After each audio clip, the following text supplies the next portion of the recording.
Hello everyone. तो हम ये 450 से जो 650 वाला जो हमारा प्रोग्राम है उसमें आज एक और टॉपिक डिस्कस कर रहे हैं जूलॉजी के अंदर, और बहुत इंपॉर्टेंट टॉपिक है। एक प्रोग्राम का नाम है 450 and we are trying to jump 650 plus. So this is the journey that we are going on. We are taking on this particular step. मैंने आपसे बार बार कहा इतना आसान काम नहीं है, और ये समझ लीजिए कि बिल्कुल टॉप क्रीम में अगर आपको आना है तो कंसेप्चुअल क्लैरिटी बहुत ज़रूरी है। अगर आपके कंसेप्ट्स क्लियर हैं तो इस तरह का पेपर भी जो फैक्चुअल है कम से कम टाइम कम लेगा, सोर्स ऑफ कंफ्यूजन कम होगा। तो अगर आप हर चीज़ को रोट लर्निंग के हिसाब से गए हुए हैं, रट के गए हुए हैं, और ज़रा सा भी एग्जाम में कंफ्यूजन आ गया तो बहुत बड़ी प्रॉब्लम आ जाएगी।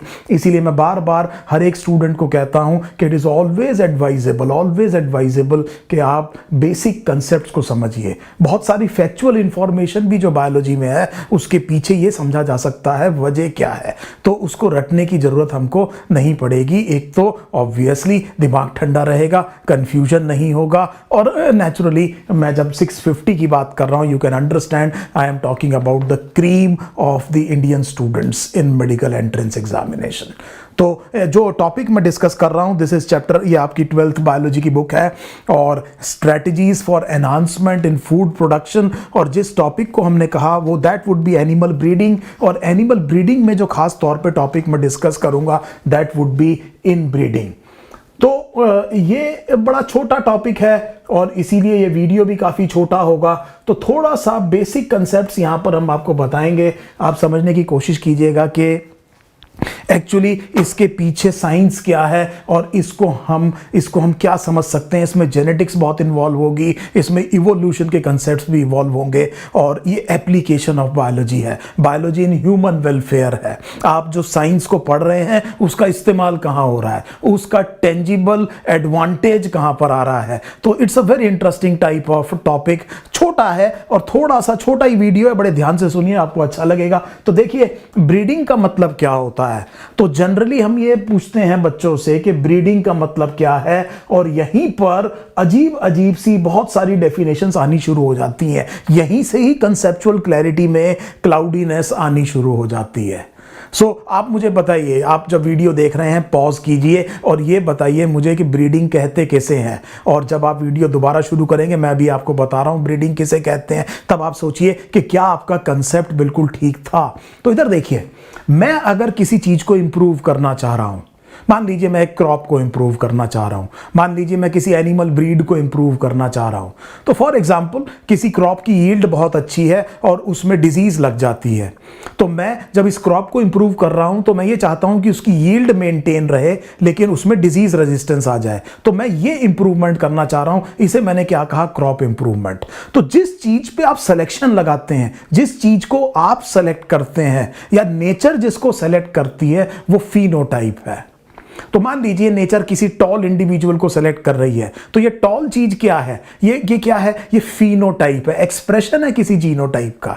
तो नेचर डायरेक्टली जीनोटाइप पर एक्ट नहीं करती है, नेचर किस पर एक्ट करती है, फिनोटाइप पर एक्ट करती है। और प्रॉपर जो बेस्ट एडेप्टेड पर्टिकुलर फिनोटाइप होगा किसी एनवायरनमेंट में, उसको क्या करती है, सेलेक्ट कर लेती है। और सेलेक्ट का मतलब है कि उसका रेट ऑफ रिप्रोडक्शन ज्यादा है। यही काम आप आर्टिफिशियल में क्रॉप सिलेक्शन में करेंगे। आपको जो डिजायरेबल ट्रेट चाहिए एनिमल में और या प्लांट के अंदर, आप उस क्रॉस के लिए कुछ पेरेंट्स को सेलेक्ट करेंगे, इनमें डिजायरेबल ट्रेट होना चाहिए, हाइब्रिडाइजेशन कराएंगे, और जो बेसिकली प्रोजेनी होगा उसमें जिसके पास डिजायरेबल ट्रेट इकट्ठे हो जाएंगे उसको आप सेलेक्ट करेंगे और उसी को रिप्रोड्यूस करने देंगे, बाकी को रिप्रोड्यूस नहीं करने देंगे। तो ये आपको एक डिफरेंशिएशन, एक और बहुत एसेंशियल कंसेप्ट मैंने बताया कि व्हाट एग्जैक्टली सिलेक्शन। सिलेक्शन का मतलब क्या है, और इस इवोल्यूशन में फिटनेस का मतलब क्या है। आपने पढ़ चुके हैं इस बात को इवोल्यूशन में कि फिटनेस का मतलब केवल रिप्रोडक्टिव फिटनेस है। तो अगर कोई ब्रीडर अगर इस काम को कर रहा है तो आर्टिफिशियल सिलेक्शन है, नेचर इस काम को कर रही है तो नेचुरल सिलेक्शन है। आई होप पहली बात तो आपको यह समझ में आ गई। तो मुझे यह समझ में आया कि मुझे फिनोटाइप को क्या करना है, इंप्रूव करना है। अब एक बात तय है, अभी मैंने आपसे कहा कि phenotype is actually the expression of a genotype. मान लीजिए गार्डन पी प्लांट है, टॉल। टॉल का मतलब है कि कैपिटल टी होगा तभी तो टॉल बनेगा। So that means it must have the genetic endowment, वो जेनेटिक कॉम्प्लीमेंट होना चाहिए जिसका फिजिकल एक्सप्रेशन ये फिनोटाइप है जिसे आप सेलेक्ट कर रहे हैं या नेचर सेलेक्ट कर रही है फॉर दैट मैटर। तो इसका मतलब फिनोटाइप किसका एक्सप्रेशन है? जीनोटाइप का। तो बिना जीनोटाइप के क्या नहीं बन सकता? फिनोटाइप नहीं बन सकता। तो हम ये देखने की कोशिश कर रहे हैं कि ये फिनोटाइप जिसे मुझे इंप्रूव करना है ये बेसिकली बना किसकी वजह से है? एक एप्रोप्रिएट जीनोटाइप की वजह से बना है। अब मान लीजिए जीनोटाइप है और उसके बाद में प्रॉपर फिनोटाइप नहीं बन रहा। अगर मैं फिर प्लांट का एग्जांपल लूं तो हो सकता है फर्टिलाइजर की कमी हो सकता है जो वाटरिंग है, इरिगेशन फैसिलिटीज की कमी हो, तो वो उतना टॉल नहीं बन पा रहा। आप भी जानते हैं कि माल न्यूट्रिशन है ह्यूमन बींग्स में, तो उतनी ग्रोथ नहीं हो पाएगी जितनी होनी चाहिए, जो कि जेनेटिकली पॉसिबल है। तो जेनेटिक एंडाउमेंट को एक्सप्रेस करने के लिए जो चीज चाहिए वो एक प्रॉपर एनवायरनमेंट चाहिए, प्रॉपर एनवायरनमेंट चाहिए। तो अब हम ये कह रहे हैं कि कैपेबिलिटी कौन देता है? जीनोटाइप। और इस कैपेबिलिटी को पूरी तरह से एक्सप्रेस होना या ना होने देना ये किसका काम है? एनवायरनमेंट का। तो मकसद मेरा कहने का ये हुआ कि अगर आप देखें तो जीनोटाइप होना चाहिए और एक प्रॉपर एनवायरनमेंट होना चाहिए। इन दोनों के इंटरेक्शन से एक प्रॉपर फिनोटाइप बनता है। तो इतनी बात आपको समझ में आ गई। एक बड़ा सिंपल सी बात आपसे करता हूं कि मान लीजिए मैं आपसे कहता हूं A into B is equal to C, और मैं आपसे कहता हूं कि मुझे C को इंक्रीज करना है, तो आप क्या कहेंगे? क्या करें हम? तो आप समझ रहे हैं, दो चीजों को मैंने मल्टीप्लाई किया A इंटू बी और मुझे एक वैल्यू मिल गई C। चलिए ह्यूमन फिजियोलॉजी से एग्जांपल ले लेते हैं। Stroke volume into heart rate is equal to cardiac output. अब मैं आपसे कह रहा हूं कि मुझे कार्डियक आउटपुट बढ़ाना है, तो आप क्या कहेंगे? क्या करना पड़ेगा हमको? अब हम या तो स्ट्रोक वॉल्यूम बढ़ाएं या हार्ट रेट बढ़ाएं।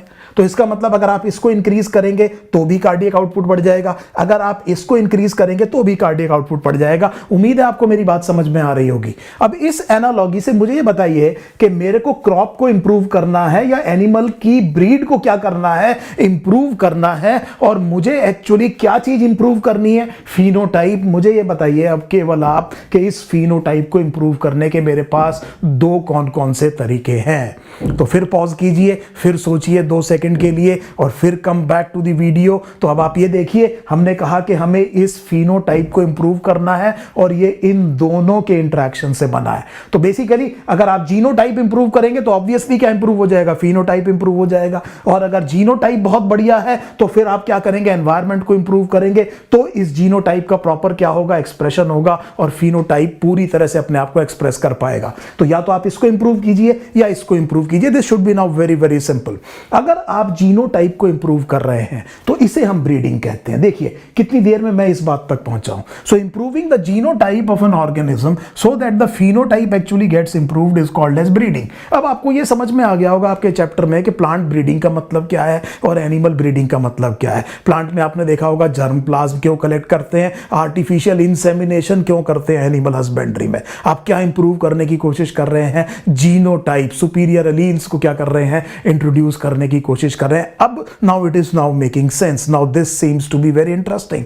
दूसरी चीज ये है कि अगर आपके पास में जीनोटाइप बहुत बढ़िया है तो फिर आप क्या करेंगे? एनवायरनमेंट को इंप्रूव करेंगे। अब अगर आप डेयरी फार्म मैनेजमेंट पढ़ेंगे अपनी एनसीईआरटी से तो आपको यह पता है कि मिल्क यील्ड के लिए सबसे पहले तो ब्रीड चाहिए, a good quality of breed that is given. सबसे पहले क्या चाहिए? एक ब्रीड चाहिए। और फिर आपकी एनसीईआरटी कह रही है कि अगर ब्रीड अच्छी है तो प्रॉपर स्पेसिंग चाहिए, प्रॉपर एयरिंग चाहिए, प्रॉपर फीडिंग चाहिए, regular visit by the veterinary doctor चाहिए, ये सारी चीजें चाहिए। तो ये किसकी बात हो रही है? एनवायरनमेंट की। तो मैंने जीनोटाइप को इंप्रूव किया तो इसे मैंने कहा ब्रीडिंग। तो आप समझ गए प्लांट ब्रीडिंग का मतलब और एनिमल ब्रीडिंग का। और अगर जीनोटाइप ठीक है और एनवायरनमेंट को इंप्रूव किया तो इसे हम कहते हैं improved environment, improved management practice.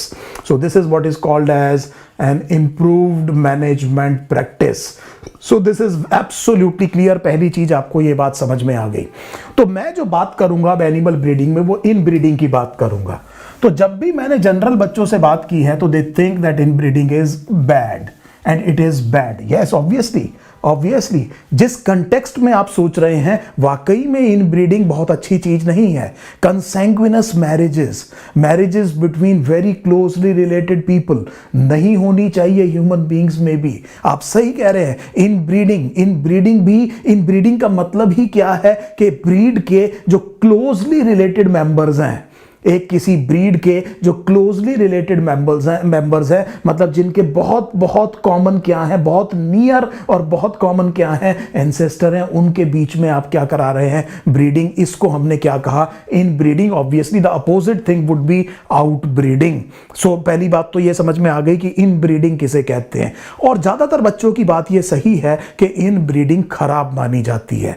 फिर क्यों हमारी एनसीईआरटी ये कह रही है कि इन breeding is a very very important strategy in animal breeding experiments. Now this is something paradoxical. ये चीज ऐसी है जो पैराडॉक्सिकल लगती है। अब इधर देखिए, बड़े ध्यान से मेरी बात सुनिए। मैं आपसे ये कह रहा हूं कि आप एक पर्टिकुलर एनिमल को जिसे आप ब्रीड कर रहे हैं, आप अपने संरक्षण के अंदर कर रहे हैं, वो वाइल्ड में अपने आप सर्वाइव नहीं कर रहा है, तो आप उसको कर रहे हैं। अब मान लीजिए आपके पास एक ग्रुप है एनिमल का, तो मान लीजिए there are, say for example you have hundreds of animals that are in the stock. आपके स्टॉक में मान लीजिए 100 एनिमल्स हैं।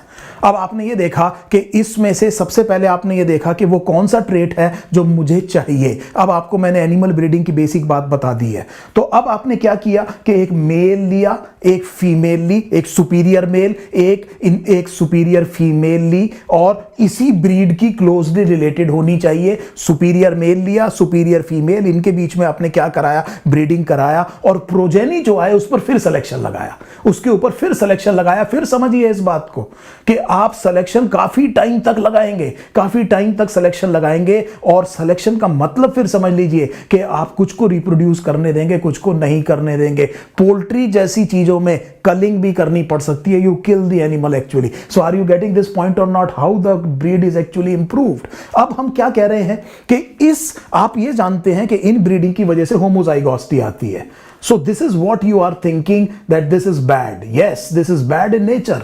This is bad in nature. Homozygosity बार बार आएगी। तो हम ये कह रहे हैं, मान लीजिए इसको ऐसे समझिए, कैपिटल ए स्मॉल ए, केवल एक ही लोकस ले लेते हैं, 2 इंडिविजुअल्स, इनका जीनोटाइप ये है, इनकी ब्रीडिंग से आप देखिए यहां पर होमोजाइगोसिटी आ गई, यहां पर होमोजाइगोसिटी आ गई, और 2 क्या हो गए, ये इस तरह से आ गए। लेकिन आप देख रहे हैं कि होमोजाइगोसिटी क्या होनी शुरू हो गई, क्रिएट होनी शुरू हो गई। अब इसमें तो फिर आप समझते हैं सारे होमोजाइगस होंगे, इसमें भी सारे होमोजाइगस होंगे, फिर इन 2 को करेंगे तो फिर क्या आएगी, होमोजाइगोसिटी आएगी। सो पहली चीज हमें समझ में आ गई कि इन ब्रीडिंग की वजह से क्या आती है, होमोजाइगोसिटी। और आप लोग, क्योंकि 450 से 650 वाले स्टूडेंट्स यहां बैठे हैं, मैं जानता हूं कि आपको पता है कि होमोजाइगोसिटी खराब क्यों है। उसकी वजह यह है कि ये जो रिसेसिव अलील है, ये होमोजाइगस कंडीशन में अपने आप को एक्सप्रेस करेगी, तो फिनोटाइप बनेगा। और जैसा अभी मैंने थोड़ी देर पहले कहा था कि नेचर इसको सेलेक्ट करेगी या सेलेक्ट नहीं करेगी, एलिमिनेट करेगी। और इस ऑर्गेनिज्म की फिटनेस क्या हो सकती है, कम हो सकती है, और नेचर इसको हटा दे। सो ये एक खराब चीज है। तो हमने ये कहा कि इन ब्रीडिंग की वजह से जो रिसेसिव अलील्स हैं, उनके साथ आने की प्रोबेबिलिटी, होमोजाइगस कंडीशन होने की प्रोबेबिलिटी क्या होती है, इंक्रीज होती है। और इसकी वजह से अगर वो होमोजाइगस कंडीशन में आती हैं तो अपने फिनोटाइप को एक्सप्रेस करेंगी, और अगर वो एक्सप्रेस कर रही है तो इस एक्सप्रेशन पे सिलेक्शन लग सकता है। तो ये कहानी आपको समझ में आ गई। लेकिन अब दूसरी तरह से समझिए इसको दूसरी तरह से समझिए। यही तो आप चाह रहे हैं, आप ये चाह रहे हैं कि ऑर्गेनिज्म किसी एक पर्टिकुलर ट्रेट के लिए करीब प्योर ब्रीडिंग हो जाए, करीब प्योर लाइन बन जाए। उससे क्या होगा कि बाद में जब आप इसको रिप्रोड्यूस करने के लिए छोड़ देंगे तो वो कैरेक्टर सेग्रीगेट नहीं होगा। तो बेसिकली अगर हम देखें कि क्रॉप इंप्रूवमेंट में, जिसमें मुझे इस ब्रीड का खुद ध्यान रखना पड़ेगा, हो सकता है ये नेचर में अपने आप सर्वाइव ना कर पाए, माइंड यू, ये नेचर में हो सकता है खराब हो सकता है आप ऐसा ट्रेट सेलेक्ट कर रहे हो जो नेचर के अगेंस्ट हो, लेकिन इसीलिए आपको उसको क्या करना पड़ेगा, आपको पैम्पर करना पड़ेगा। आप पढ़िएगा गूगल में, पैम्पर्ड कॉर्न को पैम्पर्ड कॉर्न क्यों कहते हैं। ह्यूमन बीइंग्स ने क्रॉप्स में जो ट्रेट सेलेक्ट किए हैं वो जनरली नेचर से अलग है। एक छोटा सा एग्जांपल देता हूं। मान लीजिए कि रोज है, रोज में आपको पता है थॉर्न होते हैं, लेकिन आप ऐसा थॉर्न नहीं सेलेक्ट, ऐसा रोज नहीं सेलेक्ट करना चाहेंगे ब्रीडिंग के लिए जिसमें थॉर्न ना हो, क्योंकि ये तो आपको फायदा करेगा। लेकिन क्या आपको लगता है कि अगर थॉर्नलेस वैरायटी नेचर में ग्रो करेगी तो सर्वाइव करेगी? नहीं। आपने इस पे सिलेक्शन लगाया है, आपने केवल उन रोज को ग्रो करना शुरू किया जिनमें थॉर्न्स नहीं है। हो सकता है कि ये नेचर में सर्वाइव ना करे, इसीलिए आपको इनकी देख करनी पड़ेगी। लेकिन एक फायदा हो गया इन ब्रीडिंग से, क्योंकि होमोजाइगोसिटी आ गई। मान लीजिए ये वाला ट्रेट इकट्ठा हो गया। अब इस ट्रेट में तो बड़ी अच्छी बात ये हो गई कि अब ये सेग्रीगेट नहीं करेगा। तो ये सेग्रीगेट नहीं करेगा तो कई जनरेशंस तक ये मेंटेन रहेगा। सो ये कई जनरेशन तक मेंटेन रहेगा। तो मैं ये चाह रहा हूं कि इन ब्रीडिंग से मैं प्योर लाइन बना लूं, तो मैं प्योर लाइन बना लूंगा और ये किससे बनाऊंगा? इनब्रेड स्टॉक से। सो ऐसा आप समझ गए होंगे। इनब्रेड स्टॉक का मतलब अभी मैंने आपको समझाया कि आपके पास कुछ ऑर्गेनिजम्स हैं जिनमें आप कंटिन्यूअसली क्या करते चले गए? इन ब्रीडिंग, और आपके पास अल्टीमेटली क्या बन गया? Pure line. अब आपको यह डर नहीं है कि इसमें क्या होगा, इसमें क्या होगा कि बेसिकली सेग्रीगेशन होगा या आपका ट्रेड गायब हो जाएगा। अब उल्टी बात समझिए जो आपकी एनसीईआरटी कह रही है, क्योंकि इन ब्रीडिंग की वजह से होमोजाइगस रिसेसिव कंडीशन एक्सपोज होती है तो उसका फिनोटाइप बनेगा। फिनोटाइप बनेगा तो आप एज अ ब्रीडर उसको सेलेक्ट नहीं करेंगे, सेलेक्ट नहीं करेंगे तो उसे रिप्रोड्यूस नहीं करने देंगे, तो आप इस एलील को एलिमिनेट कर रहे हैं। आप इसको आप करने नहीं देंगे, ब्रीड ही नहीं करने देंगे। तो आपने इसको क्या किया? यहां से हटा दिया। तो जब आप हटाते जा रहे हैं तो आप डिलीटीरियस एलील को हटाते जा रहे हैं, और जिसकी वजह से जो एडवांटेजियस एलील्स हैं उनकी फ्रीक्वेंसी क्या होती जा रही है? इंक्रीज होती जा रही है। सो ये ब्रीडिंग के हिसाब से अच्छी चीज हो गई। क्या मेरी बात आपकी समझ में आई कि नहीं आई? तो जो चीज खराब हो सकती है नेचर में, वो ब्रीडिंग एक्सपेरिमेंट्स में हमारे एडवांटेज की बात हो सकती है। Obviously this is what we are doing for human welfare. I hope this thing is absolutely clear. अब देखिए आपकी एनसीईआरटी क्या कह रही है यहां पर। This is a brilliant line जो मैं जिसकी वजह से इस वीडियो को रिकॉर्ड किया है, वो ये है कि इन ब्रीडिंग इंक्रीजेज होमोजाइगोसिटी। फिर क्या कह रही है? Thus inbreeding is necessary if we want to evolve a pure line in any animal. Inbreeding exposes harmful recessive genes that are eliminated by selection. Please understand, eliminated by selection. It also helps in accumulation of superior genes and elimination of less desirable gene. So, फिर समझिए, therefore this approach when there is selection at each step increases the productivity of inbred population. क्योंकि ये वो trait है जो आपके काम का है, जिसके लिए आप selection लगा रहे हैं।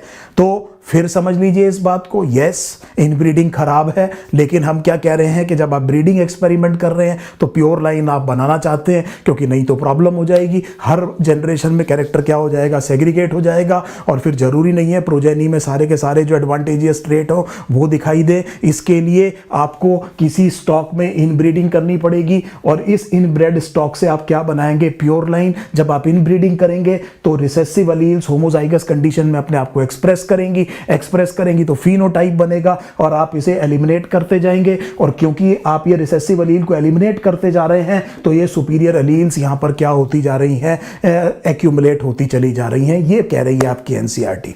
दो बात मैं आखिर में एक दो चीजें और आपको लास्ट में समझा रहा हूं। एक शब्द है हेटेरोसिस। हेटेरोसिस का मतलब यह है कि जो हाइब्रिड है उसकी जो परफॉर्मेंस है, उसकी से फॉर एग्जांपल प्रोडक्टिविटी, उसकी for example rate of growth, for example fertility दोनों पेरेंट्स से ज्यादा है। इसे आपने क्या कहा? हेटेरोसिस या हाइब्रिड वाइगर।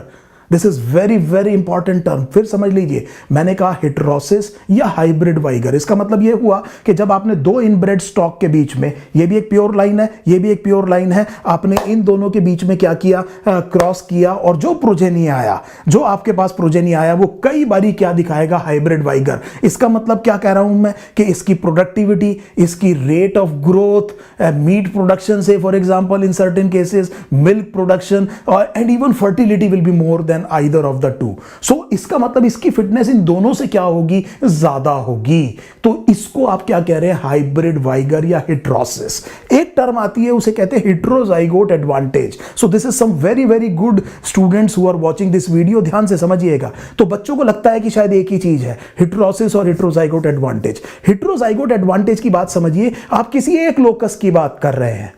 हेटेरोसिस में आप हाइब्रिड की बात कर रहे हैं, दोनों पेरेंट्स से बेटर है। अब की बार जब मैं हेटेरोजाइगोट एडवांटेज की बात कर रहा हूं, तो एक जेनेटिक लोकस की बात कर रहा हूं, जिसमें मैं ये कह रहा हूं कि हेटेरोजाइगस कंडीशन दोनों होमोजाइगस कंडीशन से उसकी सर्वाइवल ज्यादा है। Now that means I am limiting myself to a single genetic locus. A very, very important example would be sickle cell anemia. Sickle cell anemia shows heterozygote advantage under certain environmental conditions. You can understand some very good students are watching this video. आपको पता है मैं क्या कहना चाह रहा हूँ कि immunity against a severe form of malaria. So I hope you have understood the difference between heterosis and you have understood the difference between heterosis and heterozygote advantage. दोनों एक ही चीज नहीं है। तो ये जो 3-4 इंपॉर्टेंट कंसेप्ट थे मैंने आपको बताया, इसमें जो क्वेश्चन क्वेश्चन आएंगे, इसमें जो क्वेश्चन आएंगे, आप 2019 नीट का क्वेश्चन देखिए, कितना शानदार क्वेश्चन आया है इनब्रीडिंग के ऊपर। उन्होंने पूछा है कि इनमें से कौन सी स्टेटमेंट करेक्ट है या इनकरेक्ट है। प्लीज उस क्वेश्चन को देखिए, तब आपको समझ में आएगा मैंने आज आपको क्या कराया है। नंबर टू हिसार डेल के ऊपर एक क्वेश्चन आएगा, ये पूछ सकते हैं कि आउट क्रॉसिंग के बारे में पूछ सकते हैं। इनब्रीडिंग में क्या होता है कि अगर कंटिन्यूड इनब्रीडिंग हो जाए तो बायोटिक पोटेंशियल कम हो जाता है पॉपुलेशन का शब्द समझिए। तो हमने ये कहा कि अगर कंटिन्यूअस इनब्रीडिंग होगी तो पॉपुलेशन का क्या होगा, बायोटिक पोटेंशियल कम हो जाएगा। तो उसको ओवरकम करने के लिए एक सिंगल आउट क्रॉस बहुत अच्छी है। मिल्क प्रोडक्शन को बढ़ाने के लिए, मीट प्रोडक्शन को बढ़ाने के लिए आउट क्रॉस बहुत अच्छी है। फिर आपको क्रॉस ब्रीडिंग में वो हिसार डेल पूछ सकते हैं। इंटरस्पेसिफिक हाइब्रिडाइजेशन में म्यूल का एग्जाम्पल आ सकता है, और मल्टीपल ओव्यूलेशन, एम्ब्रियो ट्रांसफर, और खास तौर पे जो वो सरोगेट जो मदर है उसका क्या रोल है। इन सब क्वेश्चंस को आप ध्यान से कीजिए। बड़ा सिंपल क्वेश्चन यहां से आने की उम्मीद होती है, तो मुझे उम्मीद है आपको बहुत अच्छे से समझ में आया होगा। आज एक बड़ा छोटा सा एक हमने सेशन किया है, एक पोस्ट टेस्ट दीजिए, you will enjoy it. Thank you so much.